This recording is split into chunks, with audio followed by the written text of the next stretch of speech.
Welcome back to Leaving Cert Plus. This is lesson 1.8, a short lesson looking at algebraic fractions. So there are 4 questions altogether in this video. What you want to do is tidy up these fractions using the types of factorizing we learned about over the last couple of lessons. I'd like you to pause the video and try this first one. So factorizing the top, we can take out a 6x as a highest common factor, and you'll have a 4x minus 1 in the bracket. On the bottom, you could factorize this by opening up your 2 brackets. You could say maybe 3x and 4x to create your 12x squared.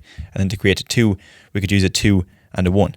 On the outside, that's going to make 3x, and that'll be 8x. We want a 5x. So if you say positive 8 and negative 3, that should work. You can see that we have a 4x minus 1 on top and bottom now, so you can cross them off. So you'll be left with 6x over 3x plus 2, and that's your finalized answer. I'd like you to pause the video and try the second. So on top, we've got a difference of 2 squared. That's an x to be squared minus a 2 to be squared. So factorizing the top, we could say that's x plus 2 multiplied by x minus 2. On the bottom, you can factorize by opening up your brackets. You could say x and x. You could say 3 and 2. You could say a positive 3 and a positive 2 to create a 5 and a positive 6. You can see we have an x plus 2 on top and bottom. They can cancel. So you're left with x minus 2 over x plus 3. That's your answer. 2 more questions. Pause the video and try this one.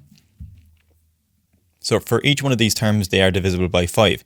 So let's divide all terms by 5. So on top, we're going to get 3x squared plus x. And on the bottom, we're going to have 3x squared plus 4x plus 1. So now we can factorize the top with highest common factor. We could take out an x, and you're going to have a 3x plus 1 in the bracket. On the bottom, open up your brackets. You could say 3x and x and 1 and 1. And we want to create a positive 4 and a positive 1. So both of these signs are positive. Now you can see we have this guy, our 3x plus 1 on top and bottom. We can cancel him. And we'll be left with x over x plus 1. That's your answer. Final question, pause the video and give it a go. So on top, we have a difference of 2 squared again.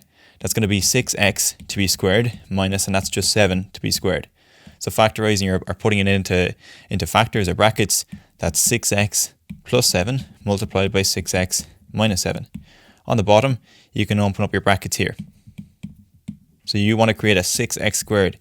You could use a 6x and an x, and then a 2 and a 7 to create the 14. So 2 and 7. So 2 times 6 is 12, and 7, you can create a 19. So if they're both negative, it's going to make minus 19. And the minus 2 by the minus 7 will create the plus 14 there as well. So you can see we have a 6x minus 7 on top and on bottom. So they can cancel off. And you'll be left with 6x plus 7 over x minus 2. So that's going to be your answer. So that's just an indicator as to how to tidy up some of these fractions by using the types of factorizing we learned about. That's all for lesson 1.8, a fast lesson. Thanks for watching Leaving Cert Plus. I'll see you again at the next lesson, lesson 1.9. If you like this video, you'll love our notes. You can get some for free in the link in the description of this video.